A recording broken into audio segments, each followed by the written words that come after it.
no matter where it happens, is still a British life lost.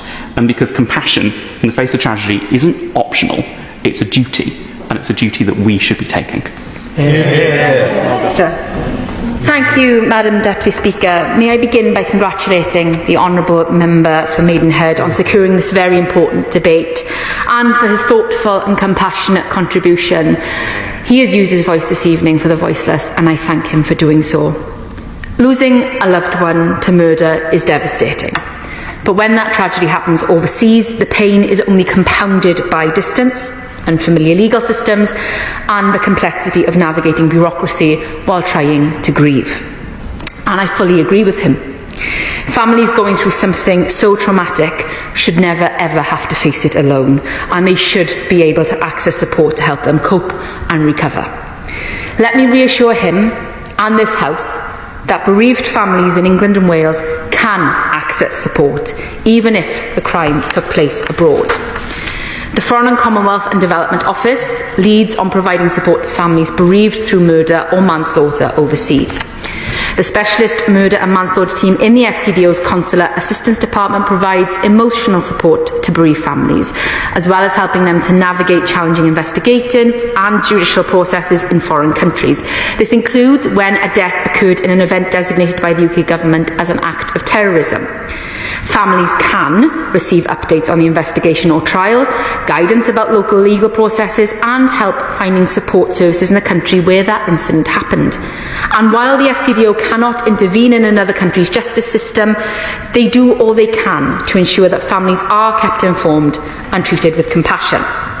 I do appreciate, however, that the experience of families in the legal systems abroad, as we have heard this evening from honourable members, can be deeply painful at a time when they are already experiencing immense grief. I want to speak this evening and pay tribute to my constituent, Nathan Osman. Nathan tragically lost his life in Benidorm on the 28th of September last year. His family, including his sister Alana, brother Lee, parents Liz and Jonathan, have given me their consent to speak about Nathan today, and my team and I have been supporting them for several months as they fight tirelessly for justice for them. Alana was initially contacted by Spanish authorities on the day of Nathan's death, and the exchange of information was as brief and unclear, with Alana confirming her name, only to be told, brother found dead bottom of cliff.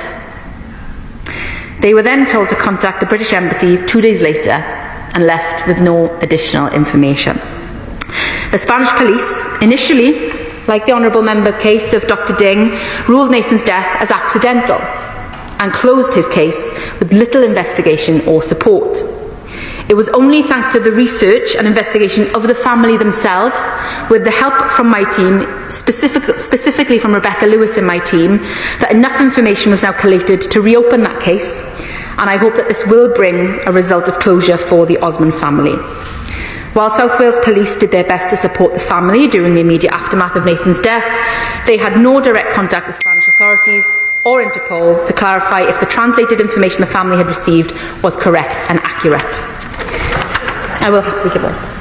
Minister, the point that I made my intervention to the Honourable Gentleman for Maidenhead was the fact that sometimes families don't find out on social media or somebody else.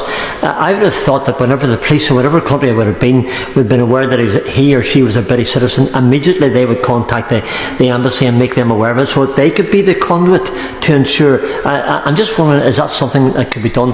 We've had a similar case in Northern Ireland, without going into any details because it's an ongoing case, but there is an important role for the consulate and for the British Embassy to play. The Honourable Gentleman makes a very valid point, and it should be the appropriate protocol for the police to be informed first of an incident in a country, the families to be informed via the police in that country, or via the police in our country, via Interpol, as I've said. But in today's modern age, sadly, that isn't always the case, and it isn't fair to the families that they find out third, second hand. It should be that they have that appropriate protocol in place. It should how it happens. Sadly, we know it isn't always the case. For the Osman family, they did not receive, and they did not know that they could receive, a trained family liaison officer here in Wales, and they were largely, sadly, ignored by Spanish police.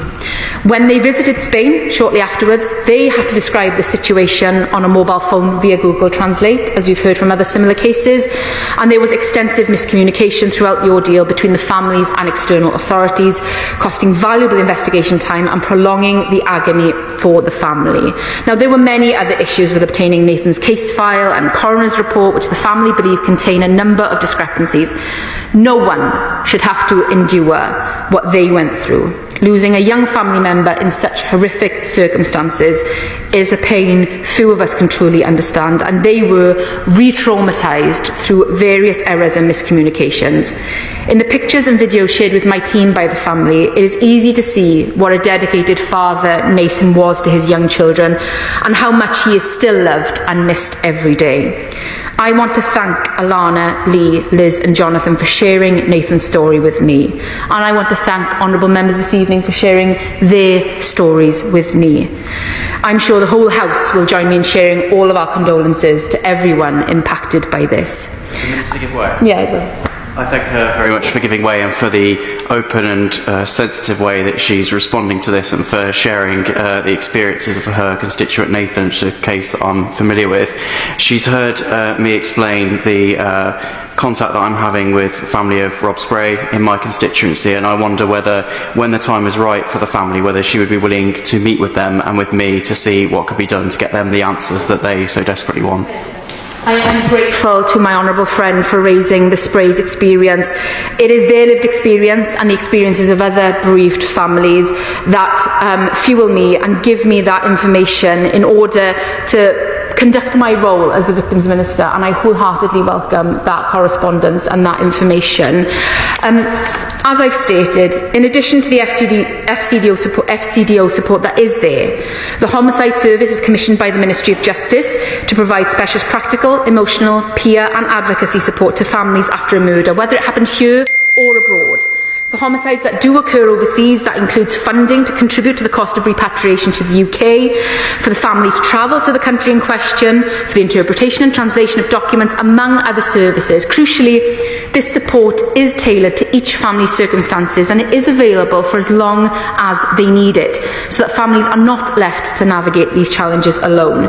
I will. I thank the Minister for giving way. I've been helping a constituent whose relative was murdered abroad over 10 years ago, and that's still an ongoing issue. The responses that we've had sometimes from the FCDO and that which a constituent tells me is that they've not always been prompt, they've not always been clear, there's not always been a named point of contact, and sadly in some instances there have been mistakes in emails that are labelled official from the FCDO. So would the Minister, in addition to offering support to colleagues in terms of talking about those issues that they've experienced, would it be possible that she and colleagues might look to set up some sort of drop-in for MPs to bring those things to, so that we can all try to help our constituents get the justice they deserve?